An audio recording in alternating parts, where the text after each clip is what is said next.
जब देश में थी दिवाली वो खेल रहे थे होली, जब हम बैठे थे घरों में वो झेल रहे थे गोली। थे धन्य जवान वो अपने, थी धन्य वो उनकी जवानी, जो शहीद हुए हैं उनकी ज़रा याद करो कुर्बानी, ज़रा याद करो कुर्बानी। उन्हीं वीरों और शहीदों की देन है 15 अगस्त 1947 को मिली ये आज़ादी। और इस बार का जश्न तो और भी ख़ास है। हम स्वतंत्रता दिवस की 75वीं सालगिरह जो मना रहे हैं। इस जश्न को आज़ादी के अमृत महोत्सव का सुंदर जामा पहनाया गया है। नमस्कार, स्वागत है आपका संसद टीवी की इस विशेष प्रस्तुति में। मैं हूं नरेंद्र सिंह। आप सभी देशवासियों को स्वतंत्रता दिवस के पावन पर्व की ढेर सारी शुभकामनाएं। आज़ादी के अमृत महोत्सव के इस विशेष अंक में हम आपको दिखाएंगे कि कैसे बीते दिनों भारत सहित पूरी दुनिया में ये पर्व हर्ष और उल्लास के साथ मनाया गया।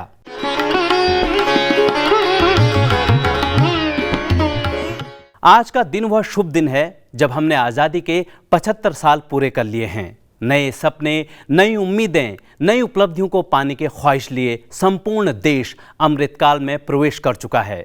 जश्नों की खूबसूरत झलकियों से रूबरू कराते हुए इस विशेष कार्यक्रम के जरिए हम डालते हैं नजर देश विदेश में होने वाले विभिन्न कार्यक्रमों पर।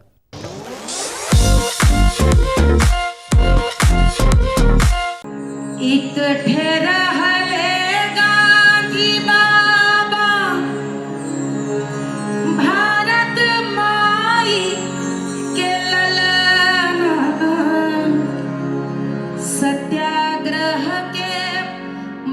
देश अमृतकाल में प्रवेश कर रहा है।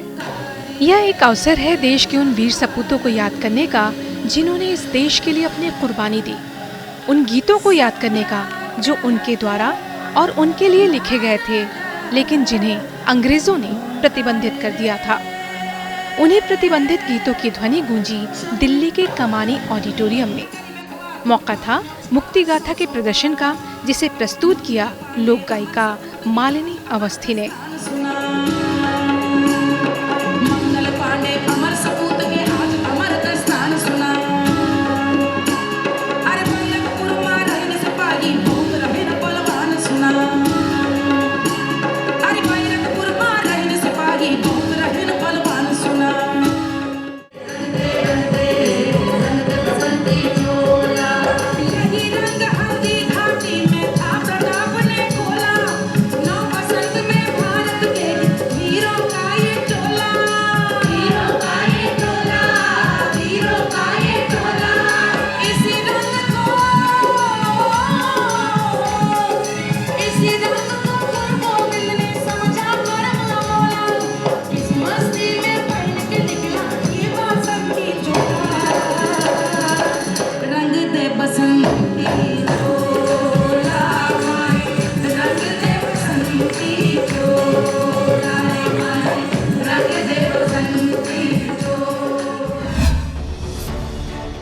आज़ादी का अमृत महोत्सव तो हमारा पूरा देश मना रहा है। दुनिया भर में रह रहे भारतीय मूल के लोग, भारत से प्रेम करने वाले विदेशी भी इसे मना रहे हैं। लेकिन इसके बीच हम उस दर्द को नहीं भूल सकते जो 14 अगस्त को हमें मिला था। विभाजन की उसी विभीषिका के एहसास को महसूस करने के लिए साल 2021 से ही देश में विभाजन विभीषिका स्मृति दिवस मनाया जा रहा है। इसी क्रम में संसदीय संग्रहालय परिसर में विशेष प्रदर्शनी का आयोजन किया गया। इस प्रदर्शनी के जरिए उन लोगों को याद किया गया जिन्होंने इस दर्द को महसूस किया था।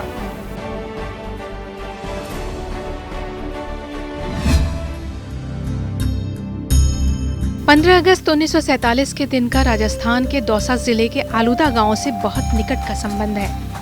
इस गांव की पहचान खादी के साथ साथ तिरंगे से भी जुड़ी है। 15 अगस्त 1947 को देश के आजाद होने पर लाल किले पर फहराया गया तिरंगा इसी गांव की बनाई हुई खादी से निर्मित किया गया था। हमारा देश भारत आज़ाद हुआ था, उस समय हमारे इसी गांव से कपड़ा बनकर गया था। उसी कपड़े से ये तिरंगा झंडा बनाया गया था।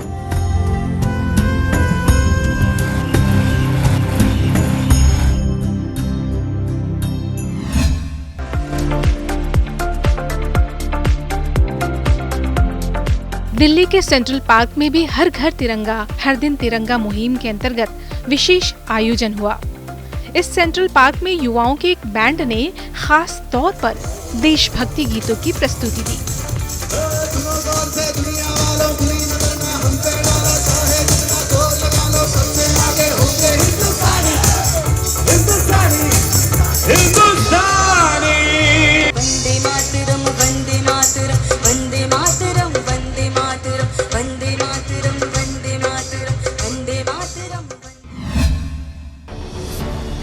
आजादी का अमृत महोत्सव के अंतर्गत विशाखापट्टनम में विशेष तिरंगा यात्रा निकाली गई। इस दौरान स्थानीय लोगों ने 300 मीटर लंबा तिरंगा अपने हाथों में थाम रखा था। इस मनोरम दृश्य को देखने के लिए कई स्थानीय लोग भी वहां पहुंचे।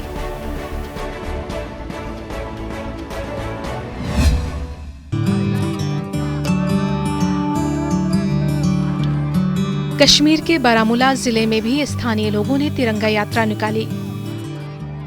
लाइन ऑफ कंट्रोल के समीप स्थित घग्गर गांव के निवासियों ने इस रैली में बढ़ चढ़कर हिस्सा लिया। युवाओं के साथ साथ बुजुर्ग और बच्चे भी इस यात्रा में शामिल हुए।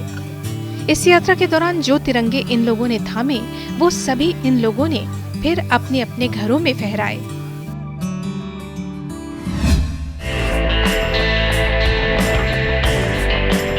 गुजरात के वडोदरा शहर में आजादी का अमृत महोत्सव के अंतर्गत स्कूली बच्चों ने एक मानव श्रृंखला बनाकर उससे 75 अंक लिखा। आजादी के अमृत महोत्सव को मनाने का इससे बेहतर तरीका शायद ही कोई और हो।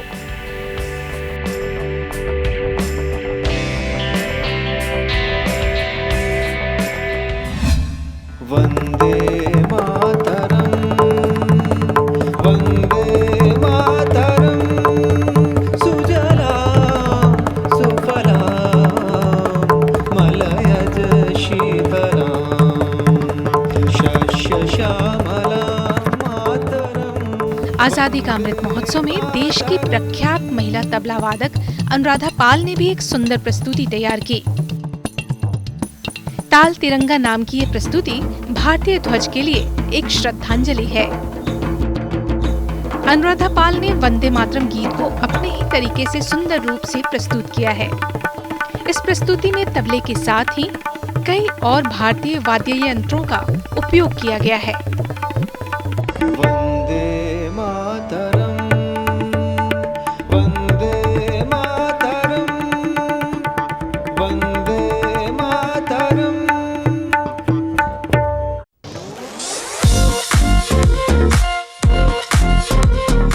आजादी का अमृत महोत्सव में वक्त हो चला है एक ब्रेक का।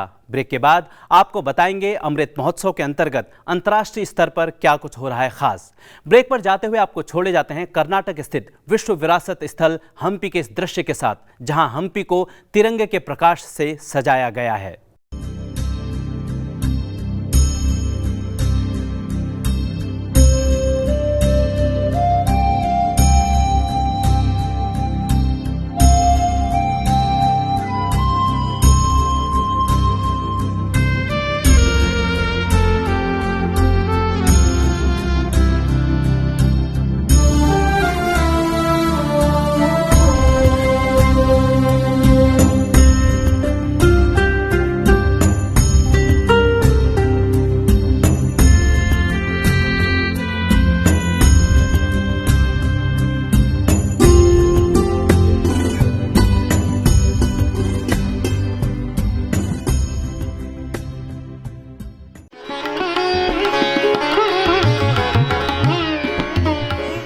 ब्रेक के बाद आप सभी दर्शकों का एक बार फिर से स्वागत है। आइए अब आपको दिखाते हैं आजादी का अमृत महोत्सव के अंतर्गत अंतर्राष्ट्रीय स्तर पर क्या कुछ हो रहा है खास।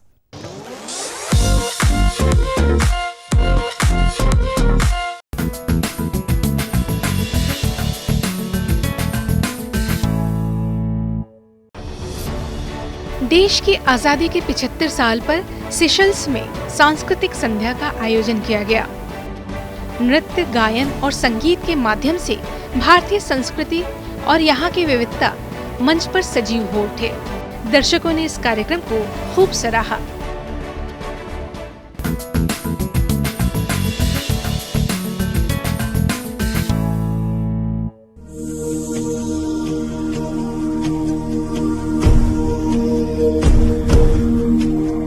आजादी का अमृत महोत्सव और हर घर तिरंगा को यूएई के डॉक्टर्स ने अलग तरीके से मनाया।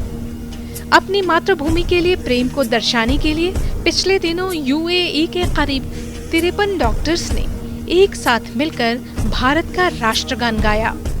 जनगण मन अधिनायक जय हे भारत भाग्य विधाता, पंजाब सिंध गुजरात मराठा द्राविड उत्कल बंगा, विंध्य हिमाचल यमुना गंगा उच्चल जलधि तरंगा, तब शुभ नामे जागे तब शुभ आशीष मागे, गाए तब जय गाथा, जनगण मंगलदायक जय हे भारत भाग्य विधाता, जय हे जय हे जय हे जय जय जय जय हे।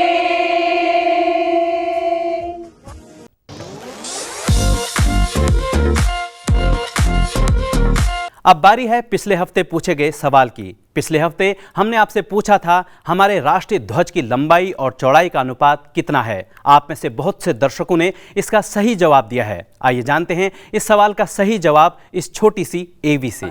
वंदे मातरम। राष्ट्र ध्वज तिरंगा हमारी शान है, हमारा मान है। इस पर बनी समान अनुपात की केसरिया सफेद तथा हरे रंग की पट्टियां और इनके मध्य में नीले रंग का चक्र सभी विशेष मायने रखते हैं। राष्ट्रीय ध्वज की लंबाई चौड़ाई का एक मानक भी तय है। ध्वज की लंबाई चौड़ाई 3:2 के अनुपात में होनी चाहिए।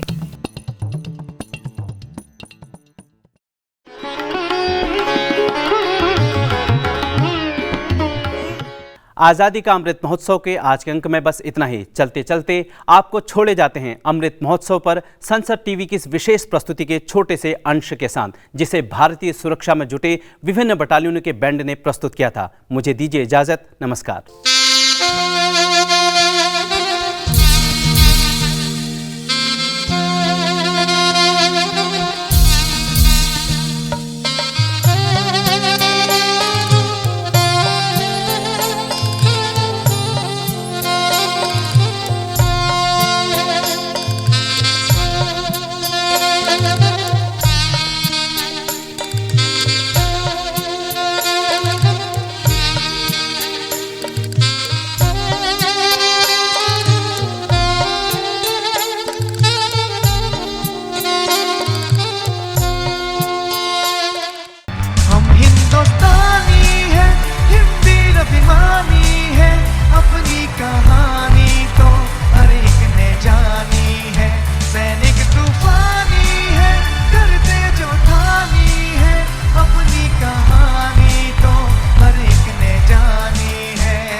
शाम आने के तर